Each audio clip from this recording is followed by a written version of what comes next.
Gurudev, how does one prepare and cope when one of the partners departs for the other world after a very long innings? Sometimes you get a ticket in the earlier flight and the other goes by the later flight. So you say, well, we'll see you later after a few years. And goodbye, have a safe journey. Be there, bid them a good farewell. Of course, it will be emotionally challenging. And if you are grief-stricken, it is because of not for them, but for yourself. Your connection to them makes you miserable. You are thinking about yourself, so you are sad. But think about them, they are on their onward journey. You must always wish whatever is the best for the other person, let that happen. When that happens, come in terms with that. Be happy that they are not suffering anymore. Gurudev, is it important to reaffirm your love even after 4 decades of marriage?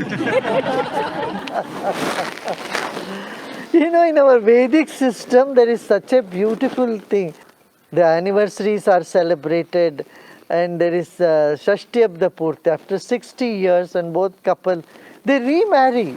It is like a marriage happening again with all kids and grandchildren, everybody around, showing that, relationship is beyond time. And it is not just time bound, but it is eternal. The bonding is divine, and it nurtures the entire institution of family. And this you see in all other cultures too. Some sort of celebrations, Silver Jubilee and Golden Jubilee celebrations, they do around the world, everywhere. The ancient people of this planet, they had great vision. They were great psychologists. In India, of course, the Vedic rishis had profound knowledge. But you can find parallels of this in all other cultures also, in South America, in Europe, in Australia, everywhere. Even the Aboriginal people, they do have rituals for keeping the spirit alive, making people realize the value of spirit. And this is timeless wisdom, I tell you, this is timeless wisdom. Gurudev, we see many conflicts in relationships. So how can we overcome this and develop unconditional love? Forget about unconditional love. If you think of unconditional love, then you become more miserable. It's okay if there is conditional love also. Leave some room for conflicts also. You don't want everyone to be just like you. It will be so dull and boring for you. Suppose there is no conflict at all, then also you will find it very boring, it will move away. And it is the conflict also has a place, and when you give its due place, life becomes more challenging and interesting and more loving also. Humor is very essential in life, and especially in relationship. It can ease the anger, it can bring down the high temperature that you get on by some serious dialogue. See, even differences can remain, but when there is humor, it won't be harmful. Without humor, the differences can divide you and put you in different corners. But humor is a binding force. And how do you cultivate humor? Not by watching some humor show. No, it comes with a total sense of integrity from within you. Integrity can create on one side anger, on another side humor. So it's better to bring humor in life, and which is just a reflection of an integrated personality, a strong and pleasant personality. Gurudev, is there a difference between court marriages and traditional marriages? Our Hindu marriage rituals, do they have an impact on the quality of one's marriage, Gurudev?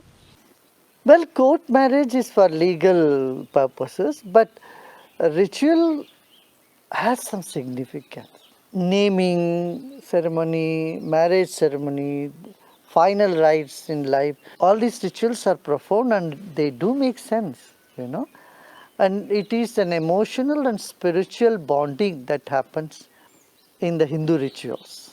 And the 7 steps you take or 7 vows you take, and you take the entire cosmos as your witness. See, fire is everywhere. If there is no fire, there is no life on planet Earth. So you make the sun, moon, fire, water, earth, these elements of creation as your witness for the marriage. It has so much depth. You know, it is amazing. Even the mantra, shlokas that are read in Vedic ritual, if you understand the meaning of it, it just takes someone to a very different level of bonding altogether. Gurudev, if divine love is the ultimate relationship that one can experience in this life, where does the need to be in a romantic relationship arise from? When this realization happens, then you have romance with the entire creation. A divine is not somewhere sitting in the heaven. Divine is in the very core of the whole existence. So when you realize that you are connected to the center core and you are radiating that love from within, and you see that love coming to you manifold from the creation, then there is juice in life, there is romance. That is divine romance. A romance which doesn't have any demands. A romance which never loses its charm. That is divine love.